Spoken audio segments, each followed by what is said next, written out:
While the Toyota Kluger is by far the best-selling large family SUV in Australia, this Kia Sorento is a bit of a CarAdvice favourite, and we like it for a few reasons. Number one, that 7-year warranty really speaks for itself.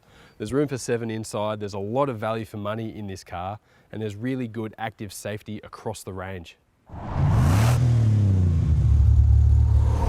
The range starts at 42,990 for the SI specification. Next comes Sport at 44,990, then SLI at 46,990, and top of the range is GT-Line at 55,490. Since October 2017, the Sorento has had a pretty comprehensive suite of active safety. There's autonomous emergency braking, forward collision warning, lane keep assist, and active cruise control.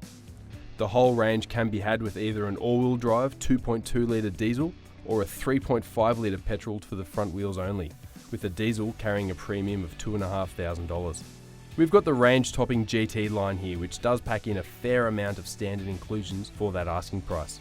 The front seats are electronically adjustable, as well as being both heated and cooled. The outboard seats in the second row are heated as well, which is a bit of a rarity for the class. All 3 rows are finished in what feels like a quality synthetic leather. While this interior isn't necessarily as nice or as stylish as something like a Santa Fe or a CX-9, I've got to say I do like it. It's pretty well laid out and it feels well made. More importantly though, for a family SUV, there's lots of storage. Big space here for stuff, a couple of cup holders there, little spot for your keys and your coins, and then a big center console as well.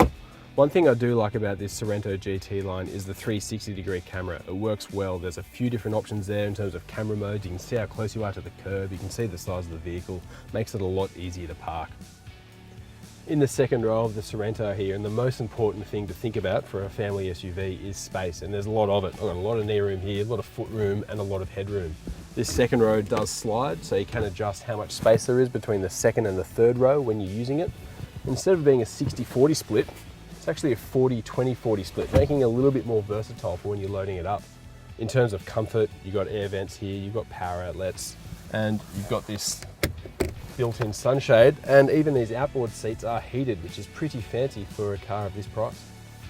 This GT line specification does get some additional safety kit as well. There's blind spot detection and rear cross traffic alert.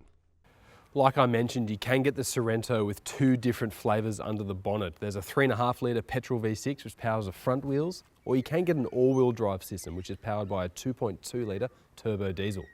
Which powertrain is the best? Let's find out.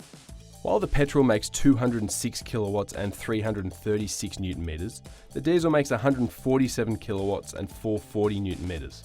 So despite having nearly 60 kilowatts less, that peak torque figure around the 2000 RPM mark means it does have enough grunt to get moving quickly enough when needed, although there is a bit of a brief delay of turbo lag. Although the V6 would certainly win a drag race, the diesel doesn't feel too slow. While missing out on that quiet refinement of a naturally aspirated V6, that typical clatter of the diesel engine is muffled enough not to be intrusive. And while you think there might be a big difference between the all-wheel drive and the front-wheel drive, you'll be surprised to know the difference is pretty minimal. This is because the all-wheel drive system is part-time. Your front wheels do the majority of the work most of the time. The rear wheels only come into the equation when the vehicle senses a loss of traction. So when you're cruising around town, that barely ever happens. So in essence, the vehicle is a front-wheel drive. I'm in the V6 Sorento at the moment, and I have to say this engine is really growing on me. It's smooth, it's quiet, it's very refined and pretty punchy, handled well by this 8-speed automatic gearbox. Having about 50 kilowatts extra over that diesel and a little bit more refinement is really nice, although you are going to use a bit more fuel, especially when you're doing stop-start traffic around town, that sort of thing. And of course, this petrol engine doesn't have the versatility of an all-wheel drive setup underneath. So while the drivetrains are different between these 2 Sorentos, the suspension and steering setups are the same. It's quiet, it's comfortable, you don't seem to notice the suspension working, it smooths out bumps well, you've got pretty good body control. I think that's the sign of a good suspension setup that has had a bit of local input in terms of the tuning. The electric steering is quite good as well. It goes where you point it. It's got a pretty good turning circle for a vehicle of this size. It just doesn't really give you much room for criticism. When you leave those high traction surfaces behind, however, is when the all-wheel drive system starts to pay some dividends. It uses electronics and clutch plates in the transfer case to start shifting torque towards the rear end, up to 50%.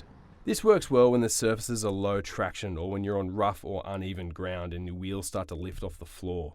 For those who want to do a bit of exploring on dirt roads or you regularly drive on steep, loose or slippery surfaces, then the all-wheel drive Sorento does make sense. Fuel economy is one of the big differences between the petrol and diesel options. Listed fuel economy figures for the petrol are 7.6 litres per 100 on the highway, 14.2 around town and 10 flat combined. Our experience has mostly mimicked this as well. While we saw as low as 8.5 on the highway, it settled down to around 12.5 overall. The diesel is the more frugal option at the Bowser. 6.1 litres per 100 on the highway, 9.2 around town and 7.2 on the combined cycle. In our testing, the average was around 8.6. Another element of difference, although slight, is the servicing costs. The diesel all-wheel drive setup is a bit more complex, with a turbocharger, intercooler, additional diff and transfer case to worry about.